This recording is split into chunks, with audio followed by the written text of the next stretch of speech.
તો મિત્રો આજે આપણે વાત કરવાની છે આરટીઓના બીજા રાઉન્ડ વિશેની। તો આપણે જેની આતુરતાથી રાહ જોઈ રહ્યા હતા તેનો અંત આવ્યો છે અને આરટીઓની બીજા રાઉન્ડની તારીખ જાહેર થઈ ગયેલી છે। તો બીજો રાઉન્ડ કઈ તારીખે છે અને બીજા રાઉન્ડની પહેલા જે આપણને શાળા બદલવા માટેની જે ચોઈસ આપવાના છે તેની તારીખ કઈ છે તે આપણે આ વિડીયોમાં જોઈશું। તો આપણે આ વિડીયોમાં તમે છેક લગી જોડાયેલા રહેજો, જેથી તમને કઈ તારીખે શાળા બદલવાની છે તે જાણવા મળશે અને કઈ તારીખથી તમે બીજા રાઉન્ડ બહાર પડવાનો છે તે પણ તમને જાણવા મળશે। તો તમે આ વિડીયોને અંત સુધી જોશો તો તમને સ્ટેપ બાય સ્ટેપ ખબર પડશે કે આપણે શું કરવાનું રહેશે। તો મિત્રો હવે આપણે આગળ સમજી તે પહેલાં તમે જો આ ચેનલ ઉપર નવા હોય તો એનકે સ્ટુડિયો એન્ડ સીએસસી સેન્ટરની જે ચેનલ છે તેને લાઈક કરી નાખો, શેર કરી નાખો અને સબસ્ક્રાઈબ કરી નાખો, જેથી તમને અવનવા વિડીયોની માહિતી તરત મળતી રહે। તો હવે આપણે અહીંયા આગળ જોઈશું, તમે ગૂગલ સર્ચ બારમાં તમે જઈ અને ત્યાં લખજો આરટી નોટિફિકેશન 2026। એટલે અહીંયા જો મેં લખેલું છે એટલે અહીંયા આરટી નોટિફિકેશન 2026। તો અહીંયા જોશો તમે કે notification board right to education, તો આની ઉપર ક્લિક કરીશું આપણે। જો આની ઉપર ક્લિક કરીશું એટલે આ ટાઈપનું એક પોપઅપ આખું સાઇટ ખુલી જશે।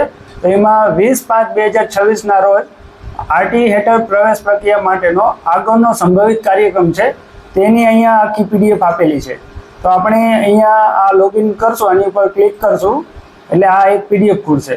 તો અહીંયા તમે જોઈ શકો છો શૈક્ષણિક વર્ષ 2025-27 આરટીઈ હેક્ટર 2009 હેઠળ પ્રવેશ પ્રક્રિયા માટેના આગળના સંભવિત કાર્યક્રમો। તો અહીંયા કાર્યક્રમો જે આગળના છે તેની વિગત આપેલી છે।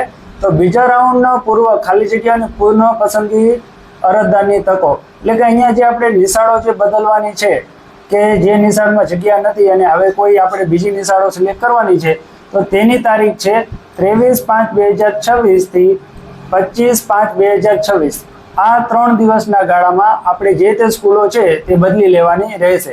જો તમારામાં એક મેસેજ આવશે, મેસેજ ન આવે તો પણ તમારે આ રાઉન્ડની અંદર આ તારીખોની અંદર તમારે જે તે શાળાઓ છે તે બદલી રહેવાની રહેશે। એની પછીનું આપણે જોશું તો પ્રવેશ પ્રક્રિયાનો બીજો રાઉન્ડ જાહેર કરવાની તારીખ।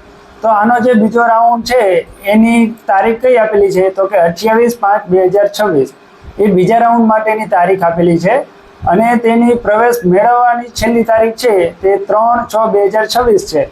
એટલે આટલા દિવસોની અંદર આ 28 તારીખથી માંડીને 3 તારીખ લગીની અંદર આપણે જે બીજા રાઉન્ડ માટેની પ્રક્રિયા છે તે પૂરી કરી લેવાની રહેશે અને એના પછી પ્રવેશ મેળવવાની છેલ્લી તારીખ છે એ 3/6 આપી દીધેલી છે।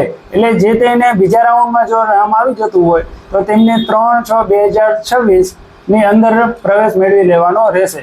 જો તમે આ તારીખની અંદર પ્રવેશ નહીં મેળવો તો તમારો પ્રવેશ કેન્સલ થઈ જશે અને બીજા કોઈને તેની જગ્યા આપી દેવામાં આવશે। તો મિત્રો જો તમને આ માહિતી બહુ સારી લાગી હોય તો એનકે સીએસસી સેન્ટરની જે ચેનલ છે તેને સબસ્ક્રાઈબ કરી લો અને બીજાને શેર કરો, જેથી આ પૂરતી માહિતી બધાને મળી રહે।